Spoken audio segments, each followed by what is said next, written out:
10 minučių, 60 sekundžių nesusimauti pačioje pradžioje, pasakyti esmę, parodyti prasmę, aiški struktūrą.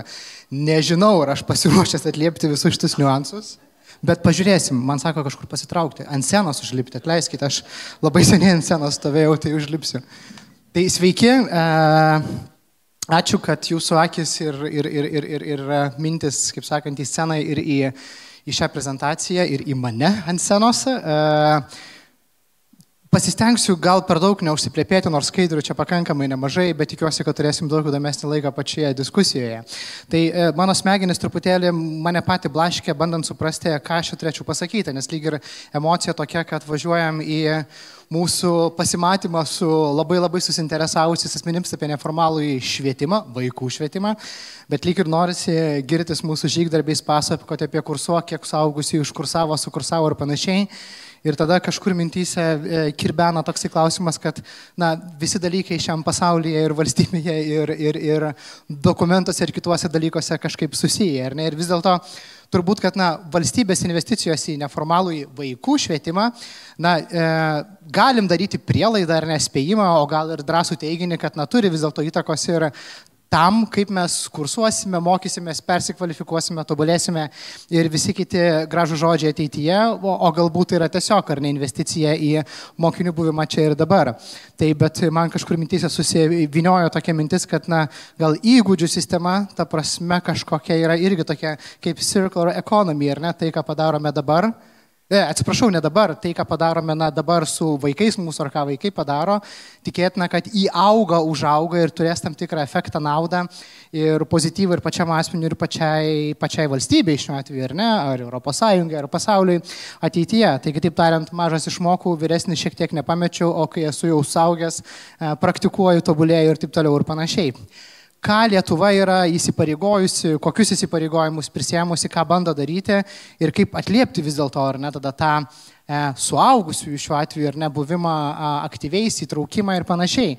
Tai toksai baisus daiktas arba labai rimtas iš tikrųjų daiktas čia be jokių Europos socialinių teisių ramstis, social pillar, iš principo apžvelgia labai daug dalykų, bet vienas iš pagrindinių vis dėlto yra būtent ar ne švietimas ir pati valstybė Lietuva yra įsipareigojusi beveik 54% asmenų suaugusių, užtikrinti, pavadinkime, ar nesąlygą sudaryti, skatinti ir visi kiti gražūs sinonimai iš to žodžio mokytis, kasmet mokytis ir dalyvauti veiklose. Šalia to turbūt yra tikrai daug kitų ar net tyrimų, kurie daryti vietoje, tam tikri įsipareigojimai, kiti prisimti, bet labai turbūt tokie porą svarbiausių, ką norisi pabrėžti, tai yra OECD BPO įgūdžių strategija, kuri iš tikrųjų apžvelgia visą tai, kaip Lietuvoje reikėtų tobulinti asmenis, kaip dirbti su šią sistemą ir, kas labai svarbu, tai politinių partijų susitarimas, nes tai iš tikrųjų turbūt buvo toksai pakankamai iššnekėtas ir daug visų politinių partijų meilės turbūt, tikiuosi, kad meilės buvo įdėta į šį dokumentą ir į susitarimą, kuris šiaip vertinant ir šiandieną užregistruotą vyriausybės programą, panašu, kad bent jau kažkokia apimtimi tikrai ar ne yra tęsimas. Kas dar, nuobodi lentelė, tai nacionalinis pažangos ar plėtros, šito niekada neprisimenu, planas, kuris specifiškai kalba apie labai daug, bet tame tarpe yra apie tai, kaip suaugusiai asmenys turi tobulėti ir dalyvauti. Tai yra išskiriami keli punktai, ar ne, kurie irgi pabrėžia tai, jog mes turime sudaryti daug daugiau sąlygų ir užtikrinti daug didesnį asmenų įsitraukimą į mokymąsi. Tai vis dar bandau pagrysti ar ne tai, jog turbūt, kad pamatas vaikuose tikėtina, kad skatintų tą augimą ir suaugusių ir jų aktyvų dalyvavimą. Ir čia daug gražių paveiksliukų, kuriuos yra pripieščiusi Europos komisija, tai mano minėtas socialinių įgūdžių ramstis ar ne, ir tikrai aibė ar ne įvairių sričių, kurios kaip ir yra pamatas ar ne, europiniam, nežinau, kam pavadinkime, tvarumui, buvimui, kartu ar ne visai europiniai dvasiai ir vertybei. Ir iš tikrųjų viena iš pagrindinių sričių yra būtent ar ne švietimas, mokymasis visą gyvenimą. Ir jis apskritai pabrėžiamas kaip,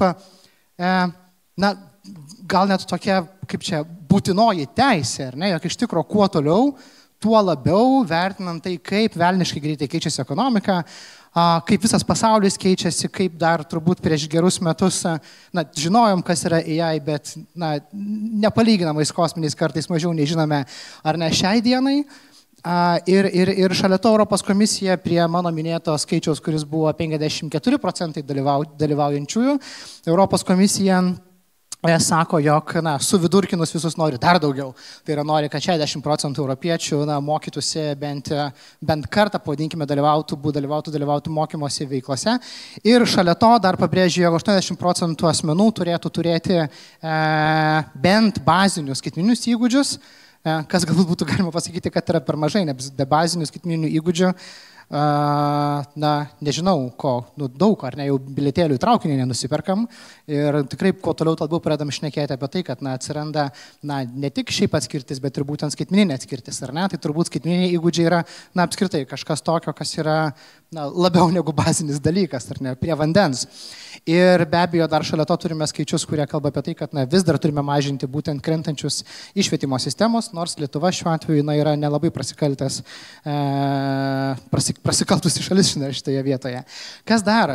Vėl turbūt ar ne žodžiai, kompetencijos, kurias turbūt jau girdėjote aibėse kitų pranešimų, ar ne, tai tiek ir Pasaulio ekonomikos forumas, tiek ir OECD, gal ar ne, neskaitant, bet perbėgant prie šitos lentelės, apie panašius dalykus kalba, ar ne, kad ne tik specifinės techninės kompetencijos, ar ne, ar tarkime, apie ką prieš tai minėjau, dirbtinis intelektas, kuris tampa tokiu neišvengiamybė, ar ne, ir kaip ir minėjau, šalia vandens tokiu ar ne dalyku, bet būtent, ar ne, įvairūs minkšti dalykai, minkštusios kompetencijos, ar ne, atsparumas, kūrybingumas, analitiškumas, galbūt tai nebėra jau labiau minkštoji kompetencija, yra kritiškai svarbus net ne ateities, bet neišvengiamai ateities, bet tikrai ir dabarties visiems, ar ne, tiek vaikams, ar ne, būnant mokykloje, augant, keliaujant, tiek ir be abejo tiem, kurie keliauja per darbo rinką. Ir norėjusi rasti kažkokį tai galbūt labai aišku pagrindimą ir pasakymą, žiūrėkit, šitie protingi tyrėjai ištyrė ir tą pasakė, bet iš tikrųjų, specifiškai neformalaus švietimo laukas turbūt galbūt nėra, nežinau, velniškai plačiai ištyrinėtas, galbūt čia, nežinau, mūsų šalies ar mūsų krašto tam tikra specifika, bet tikrai yra tam tikrų, ar ne, tyrimų, žvalgų, kurios, apskritai kalba apie tai, ar ne, kaip dalyvavimas ir kuo aktyvesnis dalyvavimas, ar ne, nuo mažumės, skatina tavo būtent tą išmokimą mokytis, ar ne, ir nepametimą tos idėjos, kuri vėliau, vėl darau prielaidą, ar ne, leidžia tau būti, tapti ar išlikti aktyviu kursuotoju, ar ne, tai yra dalyvaujančių asmenių būtent mokymesi.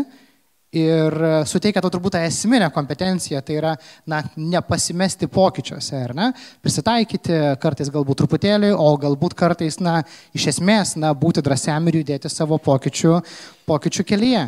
Tai norėjusi dar kartelį truputėlį užmesti akį ir į tą neformalų vaikų švietimą, į neformalų vaikų švietimą. Ir iš tikrųjų mes irgi, man atrodo, daug metų kalbame apie tai, ką ugdo neformalus vaikų švietimas. Ir čia turbūt yra gal tam tikra vis dar mūsų problema, jog mes lyg ir žinom, lyg ir ne visada apčiuopiam, bet turbūt šventai tikim.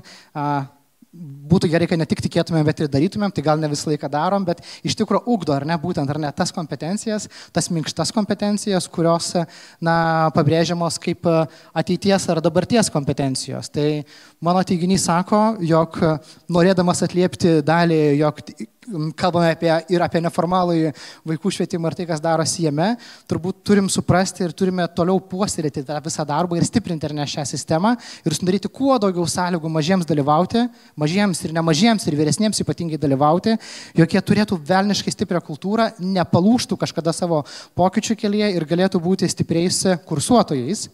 O dabar šiek tiek reklamos apie kursuok, tai aš manau, kad tai, leisiu savo tai pasakyti, kad tai iš tikrųjų yra viena iš esminių, ne pačių brangiausių, bet viena iš esminių reformų jau kaip ir praėjusią kadenciją, bet skaitant vyriausybės programų ir busimojoje kadencijoje. Ir iš tikrųjų kursuok sistema atkeliavusi į Lietuvą, įdiegta Lietuvoje, mano supratimu atnešė daug pakankamai laimėjimų ir tai laimėjimai tikiu, kad tik tai augs. Tai iš tikrųjų mes pagaliau turime portalą, kuriame galime rasti informaciją apie mokymosi galimybės, kokybę, bent jau minimaliai ar netikrintas, patikrintas, užtikrintas kokybės, mokymosi kokybiškas galimybės.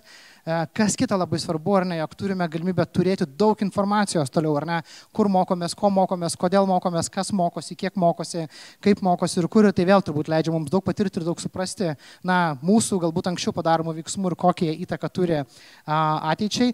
Ir be abejo finansai, ar ne. Tai iš tikrųjų, kalbant apie suaugusių mokymąsi, turbūt turime keletą pagrindinių kliuvinių. Vienas kliuvinys yra vis dėlto laikas. dalykas, kuris dėja, bet labai greitai bėga ir jo niekada neužtenka, o kitas dalykas tai pinigai, kurie lygiai taip pat turbūt ar nemoka greitai bėgti. Tai valstybė šiuo atveju, nors ir gal sąlyginai net labai dideliam sumom, bet skiria. Tai ką daro Kursuok? Kursuok iš principo irgi šiandien ar nebando atliepti lygiai taip pat tų minkštų kompetencijų ir techninių kompetencijų, bet ir minkštų kompetencijų ugdymą, apie kurias kalba tiek OECD, tiek Pasaulio ekonomikos forumas ir kiti. Ir šiai dienai mes iš tikrųjų ką turime, ką galime pasiūlyti, tai dirbančiam, darbinio amžiaus ir su išsilavinimu asmeniui, tai yra bent 500 eurų galimybė mokytis kartą per 5 metus. Ir kalbant apie pinigus ir apie būsimus pasiekimus, matome, kad iki 29 metų tikėtina, jog daugiau negu 130 tūkstančių asmenų bus sudalyvavę mokymuose. Vėl, jeigu žiūrėsime į populiaciją ir į bendrą mūsų dirbančių asmenų skaičių, kuris siekia daugiau negu 1 milijoną, tai nėra kažkokie ar ne kosminiai skaičiai, bet vėl reikia pabrėžti, jog tai šią akimirką yra viena investicijos kryptis, ar ne, tai yra tai, kas keliauja iš švietimo sektorius. Nepamirškime, jog yra užimtumo sektorius, ekonomikos sektorius ir visi kiti velniai, ar ne, kurie lygiai taip pat skiria ar ne mokymams lėšų. Perspektyvoje tikimės, jog didžioji dalis mokymosi investicijų, intervencijų būtent ir keliaus per šią sistemą. Kas vėl labai svarbu, dėl ko dažnai, ir daug tokio, nežinau, galbūt negatyvo, įvairių niuansų susilaukiame, tai kokybė, ar ne? Kokybė turbūt visiems yra suprantamas pamatas, turbūt, ar ne, ir ugdymo, mokymo ugdymo, ir kaip be pavadinsime, yra. Tai sistemoje programos yra tos, kurios, kaip ir prieš tai minėjau, bent jau minimalų kokybinės atitikties lygmenį, pavadinkime, turi. Ir tikimės vėl, ar ne, jog eigoje su tiekėjų stiprėjimu, su galbūt iškritimu, pabūsiu, kaip čia, negražiai šnekantis tų tiekėjų, kurie linkia padaryti maksimaliai daug savo finansiškai naudingai per maksimaliai trumpą laiką, tikiu, kad turėsime gerą, išgrynintą ir kokybišką produktą. Kas dar labai svarbu, ar ne, jog, turbūt vėl asmuo, būdamas skaitmeninio amžiaus gyventojo, viską nori padaryti greitai, aiškiai, paprastai, tai tikimės, jog sistema atliepia, jeigu ir ne 100%, šią akimirką ateityje tikrai atlieps dar daugiau, tai yra, kad paprastai ir greitai asmuo gali gauti tą paslaugą, jam nereikia kažkur eiti, šnekėtis, įtikinėti, rodinėti ir panašių kitų baisių veiksmų ar net atlikti. Man užtenka prisijungti, užsiregistruoti, gauti patvirtinimą, mokytis, esminis niuansas. Tai yra nešvaistyti skiriamų valstybės lėšų, bet realijas panaudoti savo ir po to tiesiog gauti pažymėjimą ir jį duok Dieve kažkur naudoti. Tai trumpai apie statistiką. Šiai dienai matome, jog kursuoja vis dėlto dar, vis dėlto čia be negatyvo, bet vis dėlto, kad galėtų būti daugiau lygiavošiam pasaulyje moteris, 35-45 galbūt čiut plus amžiaus, su iš didžiųjų miestų, su išsilavinimu. Gerai, ar pakanka, nepakanka. Mokymų šiai dienai, tiksliau ne šiai dienai, bet pabaigusios asmenų turime virš 10 tūkstančių, dar keli tūkstančiai pabaiginėja šiuo metu. Ir populiariausios sritis, turbūt neįskaitoma, bet pati didžiausia linija yra asmeniniai gebėjimai, socialinis tobulėjimas ir panašiai, žodžiu, kad būtumėm atsparus, stiprus ir atliepiantis tuos pokyčius, kurie yra šiai dienai ir mūsų laukia. Tai ar to pakanka, nepakanka? Turbūt pasikalbėsim, ko pakanka ir ko nepakanka. Ačiū Jums.